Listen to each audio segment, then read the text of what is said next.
کرتا تو کیا بینیفٹس اس کو ملتے ہیں اس چیز کے، وہ بھی ہم دیکھتے ہیں. چلیے آئیے. اللہ رب العزت سے جب ایک بندہ توبہ کرتا ہے، استغفار کرتا ہے، تو بہت سارے دنیا کے فائدے اور بہت سارے آخرت کے فائدے اٹھاتا ہے. یہ فائدوں کو میں اس لیے رکھ رہا ہوں جس کو فضائل کہتے ہیں. یہ فضائل جاننے سے انشاءاللہ عزیز ہمارے دل میں ایک جذبہ پیدا ہوگا توبہ اور استغفار کا. اور نہ صرف ہم اپنے گناہوں پر توبہ اور استغفار کریں گے جو کہ ہم بھول چکے ہیں توبہ اور استغفار اپنے گناہوں پر بھی، بلکہ ہم گناہوں کے علاوہ بھی توبہ اور استغفار کو اپنے زندگی کا معمول بنا لیں گے انشاءاللہ. تو آئیے کچھ فضائل دیکھتے ہیں توبہ کے. پہلا فائدہ توبہ کا وہ یہ ہے کہ جو لوگ توبہ کرتے ہیں اللہ سے، اس کی طرف پلٹتے استغفار کرتے ہیں، وہ اللہ کے محبوب ترین بندے ہیں، پسندیدہ لوگ ہیں. اور اللہ رب العزت قرآن میں فرماتا ہے سورہ بقرہ سورہ نمبر 2 آیت نمبر 222 میں اللہ فرماتا ہے اور کہتا ہے ان اللہ یحب التوابین و یحب المتطہرین. اللہ توبہ قبول کرنے والوں کو، رجوع کرنے والوں کو، گناہوں سے پلٹنے والوں کو اور پاکیزہ رہنے والوں کو، صاف ستھرے رہنے والوں کو پسند کرتا ہے. تو توبہ کرنے کا پہلا فائدہ اللہ کی محبت انسان کو حاصل ہوتی ہے اور اس کے محبوب بندوں میں اس کا شمار ہوتا ہے، اس لیے کہ اللہ محبوب کو رکھتا ہے، پسند کرتا ہے توبہ کرنے والوں کو. دوسرا فائدہ توبہ کرنے کا جو ایک انسان کو ملتا ہے وہ کیا ہے؟ اللہ اسے بخش دیتا ہے. توبہ کرنے والے کو اللہ بخش دیتا ہے، معاف کر دیتا ہے، اس کی خطاؤں کو درگزر کر دیتا ہے. اللہ رب العزت قرآن میں فرماتا ہے سورہ طٰہٰ سورہ نمبر 20 آیت نمبر 82 اللہ فرماتا ہے وَإِنِّي لَغَفَّارٌ لِمَن تَابَ وَآمَنَ وَعَمِلَ صَالِحًا ثُمَّ اهْتَدَىٰ. سن لیجئے کیا فرماتا اللہ کہ میں جو ہے لوگوں کو معاف کرتا ہوں، لمن تابا، جو میری طرف رجوع کرتا ہے، جو میرے سے توبہ کرتا ہے میں اسے معاف کرتا ہوں. لیکن کنڈیشنل ہے میری معافی. پہلی شرط معافی کے لیے وہ آمنا، وہ ایمان والا ہو، وہ عمل صالحا، اور پھر نیک کام کرے توبہ کرنے کے بعد. اس کا ہرگز معلوم مطلب یہ نہیں کہ توبہ کر لیا مطلب نیا اکاؤنٹ کھولنے کی اجازت مل گئی مجھے اب گناہ کرنے کی. توبہ کرتا ہے ایمان والا انسان اور پھر نیک کام کرتا ہے تو اللہ رب العزت فرماتا ہے وَإِنِّي لَغَفَّارٌ لِمَن تَابَ، کہ ان لوگوں کی میں توبہ قبول کرتا ہوں جو مجھ سے توبہ کرتے ہیں اور انہیں معاف کر دیتا ہوں اور پھر وہ ایمان لائے اور نیک عمل پھر کرتے رہے اور اس معاملے پہ جم جائے، اس معاملے پر اڑ جائے. تیسرا فائدہ، چوتھا فائدہ اور پانچواں فائدہ چونکہ ایک ہی حدیث میں آتا ہے اس لیے میں ایک ساتھ رکھوں گا. تیسرا فائدہ توبہ کا ہے اللہ غم سے نجات دیتا ہے، پریشانیوں سے نجات دیتا ہے، مشکلوں سے نجات دیتا ہے. چوتھا فائدہ تنگ دستی دور کرتا ہے. سبحان اللہ، ہم نے سوچا بھی نہیں تھا توبہ استغفار کا تعلق تنگ دستی سے بھی ہو سکتا ہے، یا توبہ استغفار کرنے سے رزق میں کشادگی بھی آ سکتی ہے، مال و دولت میں فراوانی بھی ہو سکتی ہے. اس لیے کہ توبہ کرنے کا ایک فائدہ ہے تنگ دستی سے اللہ نجات دیتا ہے. اور پانچواں فائدہ توبہ کا معلوم آپ کو کیا ہے؟ ایسی جگہ سے روزی دیتا ہے جہاں سے سوچا بھی نہیں ہوگا. تنگ دستی بھی دور ہوتی ہے، غم بھی دور ہوتے ہیں اور ایسی جگہ سے روزی ملتی ہے. روزی سمجھتے ہیں نا آپ، رزق ملتا ہے جہاں سے سوچا بھی نہیں ہوگا، گمان بھی نہیں کیا ہوگا، فہم میں بھی نہیں لایا ہوگا اس نے. آئیے حدیث اس طرح سے ابو داؤد کی روایت ہے. تینوں فائدے ایک ہی حدیث میں آتے ہیں. پہلا، جو شخص استغفار کو لازم پکڑ لیتا ہے، استغفار کو اپنے نفس سے لازم کر لیتا ہے، پکڑتا ہے، تو اللہ تعالیٰ اس کے لیے ہر غم سے نجات کا راستہ نکالتا ہے. ہر غم، سمجھتے ہیں آپ؟ آج کون سا نا جو انسان ہے جو غم زدہ نہیں ہے، پریشان حال نہیں ہے؟ بتائیے مجھے. وہ کہہ سکتا ہے کہ مکمل طور 100% خوش ہوں؟ ہم تو ہر حال میں اللہ کا شکر تو ادا کرتے ہیں، لیکن کہیں نہ کہیں پریشانیاں ہیں ہمارے پاس. پریشانیوں کا حل توبہ اور استغفار. ہم نے تو کبھی سوچا ہی نہیں تھا کہ غم کا علاج بھی استغفار ہو سکتا ہے. ہر غم سے اللہ نجات دیتا ہے استغفار کی بنیاد پہ، اس کی فضیلت یہ ہے. دوسرا، ہر تنگ دستی سے کشادگی کی طرف لے آتا ہے، ہر قسم کی غربت اور تنگ دستی سے نکال کے کشادگی کی طرف لاتا ہے. اور تیسرا، صرف تنگ دستی اور تنگ دستی سے نکال کے کشادگی کی طرف نہیں لاتا ہے، ایسی جگہ سے روزی دیتا ہے جہاں سے اس نے گمان بھی نہ کیا ہو، سوچا بھی نہ ہو. یاد رکھیں، سوچا بھی نہ ہو. کیا فائدے ہیں استغفار اور توبہ کے؟ روزی میں برکت، ایسی جگہ سے روزی جہاں سے سوچا نہ ہوگا، ہر غم سے نجات. کوئی کہتا میرے گھر میں بیماری ہے، میں غم زدہ ہوں، استغفار کی کثرت کیجیے. کوئی کہہ رہا ہے مجھے تنگ دستی ہے، استغفار کی کثرت کیجیے. کوئی کہہ رہا ہے مجھے جو مال و دولت کی کمی ہے، استغفار کی کثرت کیجیے تو صحیح. آپ دیکھیے اللہ کیسی رل دیتا ہے. اور کوئی کہے مال و دولت تو ہے، برکت نہیں ہے، استغفار کیجیے، اس لیے کہ اللہ نے مال و دولت کی برکت چھین لی نا آپ کی. رزق میں اضافہ کہاں ہو رہا ہے؟ مال تو تعداد کوانٹٹی وائز بہت ہے، لیکن دل کہاں سکون میں ہے؟ استغفار نہیں کر رہے ہیں. استغفار کی کثرت کیجیے، استغفار کی کثرت کیجیے، استغفار کو معمول بنا لیجیے. 3 عظیم فائدے ایک ہی حدیث میں آ رہے استغفار کے. غم سے نجات، تنگ دستی سے کشادگی کی طرف، اور ایسی جگہ سے روزی دیتا ہے جہاں سے سوچا بھی نہ ہوگا. اسی طرح غم سے نجات کے تعلق سے چھوٹا سا واقعہ رکھ دیتا ہوں صرف آپ کے سامنے، چونکہ ہمارے حالت میں ایسے واقعات ہوتے ہیں، ہمارے ماحول میں اس لیے رکھ رہا ہوں کہ نبی اکرم صلی اللہ علیہ وسلم کے پاس ایک صحابہ اور ایک صحابی آئے جن کے بیٹے کو گرفتار دشمنوں نے پکڑ لیا، اور نہ صرف پکڑا، خبر ملی کہ بہت مضبوط زنجیروں کے اندر اس کے پیر باندھ دیے. وہ آئے اور کہا اللہ کے رسول صلی اللہ علیہ وسلم، دشمنوں نے جو ہے ہمارے بچے کو پکڑ لیا ہے، آپ کچھ بتائیے کیا کیا جائے، کیا کرا جائے کہ ہمارا جو ہے بچہ واپس آ جائے، میرا بیٹا جو ہے واپس آ جائے. وہ ماں اور باپ دونوں آئے. اللہ کے رسول صلی اللہ علیہ وسلم نے کہا استغفار کی کثرت کرو، استغفار کرو. وہ کہتے ہیں کہ وہ دونوں گھر گئے، استغفار کی خوب کثرت کی. اور ان کے بیٹے کہتے ہیں کہ جب میں بیڑیوں میں جکڑا تھا، اچانک ایسا ہوا کہ میری پیروں کی دونوں بیڑیاں ٹوٹ گئی. اچانک رات میں دونوں بیڑیاں ٹوٹ گئی. جب بیڑیاں ٹوٹ گئی تو میں پریشان ہو گئی، یہ کیا ہوا؟ لوہے کی زنجیریں تھی وہ بیڑیاں بولتے لوہے کی موٹی موٹی زنجیروں میں جب قیدی کو قید کیا جاتا ہے جو آسانی سے نہیں ٹوٹتی، یاد رکھیے. ٹوٹ گئی، میں پریشان ہوا، اور ایک اونٹ میں نے پکڑا، وہ ایک اونٹنی میں نے لی، اس پر سوار ہوا اور بھاگنے لگا. جب میں اس اونٹنی پر بیٹھ کر بھاگنے لگا تو سارے اونٹ باڑے کے نکل کے میرے پیچھے بھاگنے لگے. اب چونکہ مجھے تو جان بچانے تھی، میں نکل گیا اور پورے اونٹ بھی پیچھے بھاگنے لگے. اور اس کے بعد وہ اپنے گھر آئے، والدین خوش ہو اٹھے، والدین سے ملاقات کی، اور اللہ کے رسول کے پاس اس بچے کو لے کر اللہ کے رسول ہمارا بیٹا گھر واپس آ گیا ہے. استغفار کی برکت دیکھی، بچہ واپس آ گیا. ہر غم تھا نا بیٹے کے گمنے کا، اللہ نجات دے دی، بیٹا واپس دے دیا. پھر کہا اللہ کے رسول اب یہ اونٹوں کا کیا کرے؟ چونکہ بھاگنے کے لیے میں نے دشمن کی اونٹنی لے لی تھی نا، جان بچانے کے لیے جو اونٹنی لی گئی تھی ان کی نہیں تھی، دشمن کی تھی. اور کہا وہ ایک نہیں، وہ اونٹنی کی وجہ سے کئی اونٹ پیچھے آ گئے میرے. تو اللہ کے رسول نے کہا یہ رزق ہے جو اللہ نے تمہیں دیا بغیر سوچے کہ، مطلب ایسی جگہ سے دیا جو تم استعمال کرو ان اونٹنیوں کو اور ان اونٹوں کو، اور ان کو سارے اونٹ دے دی. دیکھیے نا، ایک تو نجات ملی استغفار سے، اور دوسرا رزق بھی مل گیا جہاں سے سوچا بھی نہیں تھا. دشمن کا رزق، مطلب دشمن کے پاس کی چیز گھر آ گئی اپنے. کتنے فائدے نا استغفار کی. آئیے استغفار کے اور فائدے سن لیجیے. 6، 7، 8، 9 فائدہ ایک ہی آیت کے اندر آتا ہے، اس لیے 4 فائدے رکھ رہا ہوں. 6 فائدہ، بہترین اللہ موسلا دار بارش برساتا ہے استغفار کی کثرت سے. اسی طرح مال میں اضافہ کرتا ہے اللہ جو ہے استغفار کی کثرت سے اور توبہ کی کثرت سے. اولاد میں ترقی دیتا ہے اللہ استغفار اور توبہ کی کثرت سے. اور باغات اور نہریں نکال دیتا ہے، رزق کے ذریعے بنا دیتا ہے استغفار کی کثرت سے. اللہ رب العزت نے سورہ نوح سورہ نمبر 71 آیت نمبر 10، 11 اور 12 میں فرمایا، کہا نوح علیہ السلام نے اپنی قوم کو دعوت دی، اور دعوت دیتے وقت وہ انہیں کیا کہہ رہے سنیے. وہ کہتے ہیں قُلْتُ اسْتَغْفِرُوا رَبَّكُمْ إِنَّهُ كَانَ غَفَّارًا، اے میری قوم اپنے رب سے استغفار کرو اپنے گناہوں کے لیے، تم شرک جیسی برے جرم میں جو ہے پھنسے ہوئے ہو، اپنے رب سے معافی مانگو جو إِنَّهُ كَانَ غَفَّارًا، تمہارا رب ہمارا رب ضرور ہمیں معاف کرے گا اس گناہ کے لیے بھی اور تمام چیزوں کے لیے.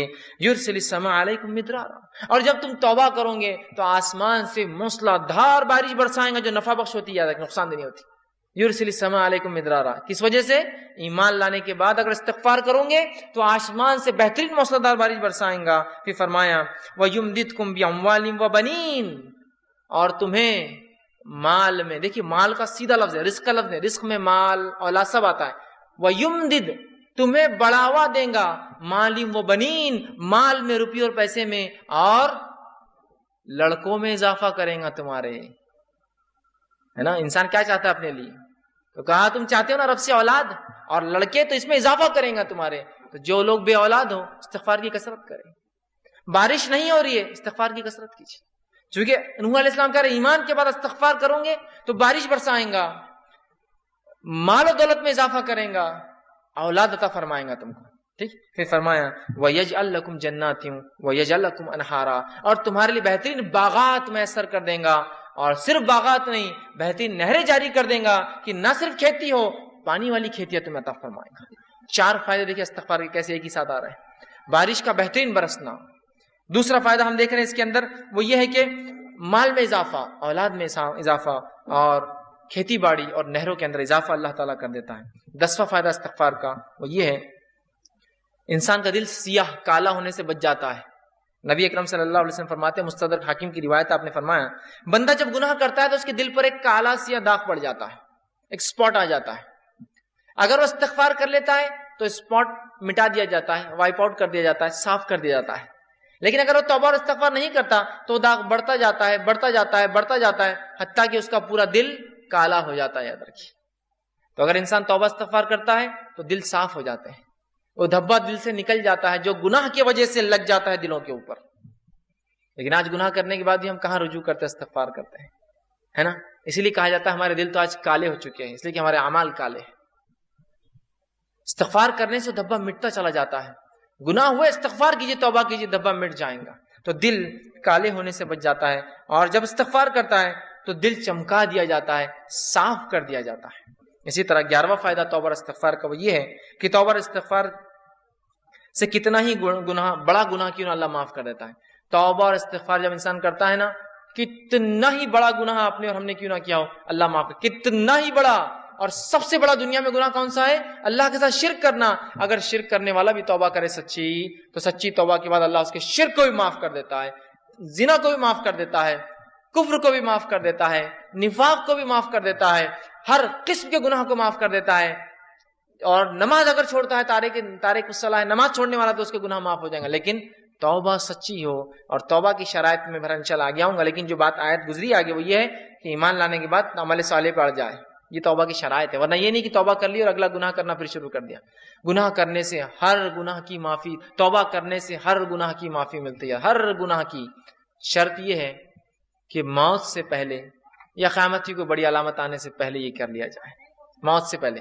اس لیے کہ آپ نے حدیث فرمایا جب خرخراہٹ کی آواز گلے میں شروع ہوتی نا، نزات کی حالت، موت سے قریب خر آواز آتی ہے گلے سے، انسان مرنے کے قریب ہوتا ہے، تو تب کی گئی توبہ قبول نہیں ہوتی ہے. اس لیے کہ فرعون نے بھی توبہ کی تھی جب وہ غرق ہو رہا تھا. صحیح بخاری کی روایت، غرق ہو رہا تھا، موت دیکھ چکا تھا، توبہ کی، اللہ نے توبہ قبول نہیں کی اور ڈوب کو مارا گیا. کیوں؟ تو ڈوبتے وقت کہا میں ایمان لایا موسیٰ اور ہارون کے رب پر، کام نہیں آئی لیکن توبہ. تو اس سے پہلے کہ موت آئے توبہ کر لے، یا کوئی علامت آ جائے قیامت کی، توبہ ضروری یاد رکھیے. ہر گناہ کی توبہ اللہ معاف کرتا ہے، لیکن زندگی میں یاد رکھیں، مرنے سے پہلے اور نجات کی حالت، مطلب مرنے کے بعد اور نجات کی حالت سے پہلے اگر توبہ نہ ہوئی تو پھر توبہ کی گنجائش نہیں. یاد رکھیں، تو جو گناہ ہم سے ہوا ہو، کتنا ہی بڑا کیوں نہ ہو، سچی توبہ اپنے رب سے کیجیے. یاد رکھیں، توبہ تو نصوحہ کیجیے، انشاءاللہ عزیز ہمارا رب کو ہم پائیں گے کہ وہ ہر گناہ کو معاف کرتا ہے. آئیے 12واں فائدہ، سچی توبہ کرنے سے ایک ایسا عظیم فائدہ ہے. سنیے، سچی توبہ کرنے سے اللہ گناہوں کو بھی نیکی میں تبدیل کر دیتا ہے. سبحان اللہ. ایسا کہیں ہوتا ہے کیا؟ کسی کا آپ نے نقصان کیا، نقصان کرنے کے بعد معافی مانگی اور اس نے اتنے نقصان کے بدلے آپ کو کچھ عطا کر دیا. ہوتا یہ کہ معافی دے دے تو بڑی بات ہے، نہیں تو چیز بھر کے بھی دینا پڑتی، معافی مانگنا پڑتی، زندگی بھر کی دشمنی بھی رہتی. باقی گناہوں کو نیکی میں تبدیل کرنے اگر توبہ سچی ہو تو نبی اکرم صلی اللہ علیہ وسلم کے پاس ایک ایسا قبیلہ آیا عرب کا جو لوٹ مار کرتا تھا، راستوں مسافروں کو لوٹتا تھا، اور وہی ان کے انکم کا ذریعہ تھا. خون خرابہ، قتل، غارت گری، شرک اور کفر اور لوٹ مار. وائے کہ اللہ کے رسول، کیا ہماری توبہ ہے؟ مطلب ہم اگر توبہ کرنا چاہتے ہیں کہ ہماری توبہ ہے؟ جو اتنے گناہ ہم زندگی میں کر چکے ہیں، اور آج کون سا ایسا انسان ہے دنیا میں جو معافی نہیں چاہتا اپنے گناہوں کے لیے؟ راستہ یہ ہے معافی کا، راستہ یہ ہے معافی کا. ہر انسان چاہتا ہے اسے گناہ معاف ہو، ہر انسان ریپینٹ کرنا چاہتا ہے، توبہ کرنا چاہتا ہے، استغفار کرنا چاہتا ہے اپنے رب سے. یہ ہے طریقہ توبہ کا. تو کہا ہماری کوئی توبہ ہے؟ تو اللہ رب العزت نے ایک پوری طویل آیت نازل کی کہ وہ لوگ جو کفر کرتے ہیں، قتل کرتے ہیں، ٹھیک ہے، اور جو ہے اسی میں جو کفر اور شرک اور قتل و غارت گری میں ان کی موت آ جاتی ہے، تو اللہ ان سے عذاب کو نہیں ہٹائیں گا. لیکن آگے فرمایا جو کہ جو ہے آیت اس طرح سے اللہ فرماتا ہے الا من تاب وعمل عملا صالحا فاولئک یبدل اللہ سیئاتہم حسنات وکان اللہ غفورا رحیما. اللہ نے فرمایا الا من تاب، ان گناہوں کے بعد اگر کوئی توبہ کر لے، شرک کیا تھا، قتل کیا تھا، جو کچھ کیا تھا، اگر توبہ کر لے، وآمنا، اور پہلی شرط ایمان لائے، الحمدللہ ہم تو مسلمان ہیں تو ایمان والے ہم ہیں ہی. اس کے بعد دوسری شرط وعمل عملا صالحا، اور اس کے بعد نیک کام شروع کر دے، عمل صالحا، فاولئک، تو اللہ پھر اس عمل کے بدلے کی ایمان والا ہے، سچی توبہ کیا، اولئک یبدل اللہ سیئاتہم، تو اللہ بدل دیں گا ان کے گناہوں کو حسنات، نیکیوں کے اندر. سبحان اللہ. اور آگے فرمایا وکان اللہ غفور الرحیم، اور اللہ تعالیٰ تو معاف کرنے والا اور رحم کرنے والا ہے. تو گناہ بھی نیکی میں تبدیل ہو سکتے ہیں اگر سچی توبہ انسان کی ہو تو.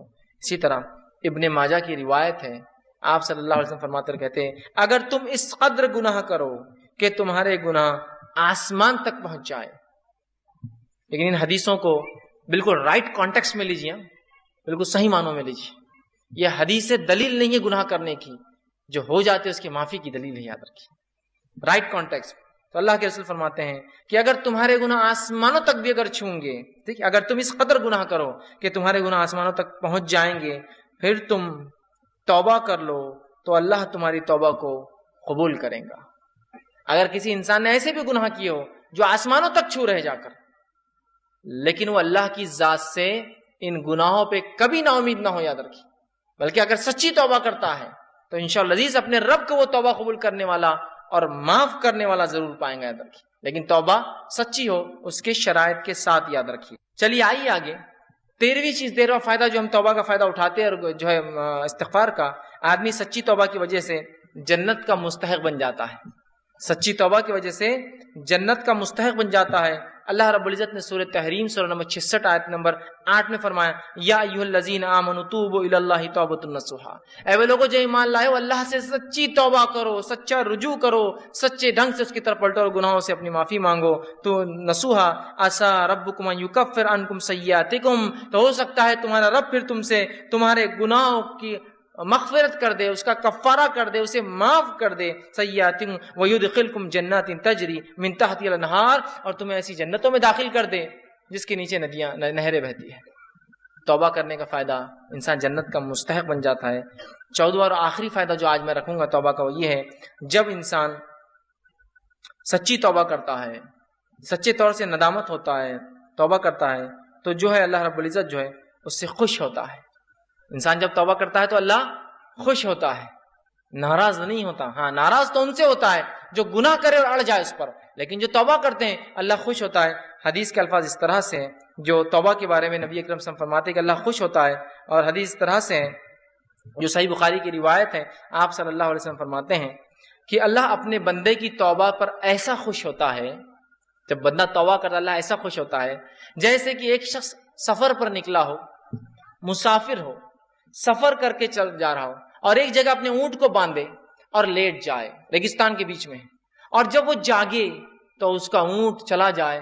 وہ تھوڑا نکل کر ڈھونڈتا ہے اپنے اونٹ کو، اس کا اونٹ اسے نظر نہیں آتا، تو پھر وہ واپس آتا ہے اور سوچتا ہے کہ اب ریگستان میں گھوم کے مرنے سے اچھا ہے جہاں لیٹا تھا اس چھوٹے درخت کے نیچے لیٹ جاؤں تو مجھے موت آ جائے، کیونکہ اب ریگستان میں اونٹ گھومنا مطلب موت ہے اور کوئی راستہ نہیں.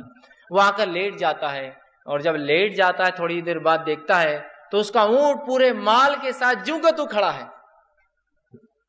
ایک تو ریگستان، اس پر اکیلا مسافر، اور اس پر اونٹ کا واپس آنا، یہ بہت تعجب کی بات ہے. جو لوگ عرب ہیں وہ جانتے ہیں، جو لوگ اونٹ پالتے ہیں وہ جانتے ہیں اونٹ کبھی زندگی میں پالتو نہیں ہوتا. اس لیے حدیث میں آپ نے فرمایا قرآن جو شخص حفظ کرتا ہے اسے پکڑ کر رکھے، اس لیے کہ قرآن کا حفظ ایسے ذہن سے نکلتا ہے جیسے اونٹ مالک سے نکل کر بھاگ جاتا ہے. ایک اونٹ کو آپ 100 سال پالیے، 100 سال بعد رسی ایک بار کھلی چھوڑیے، ایسے بھاگے گا کہ کبھی واپس لوٹ کر نہیں آئے گا.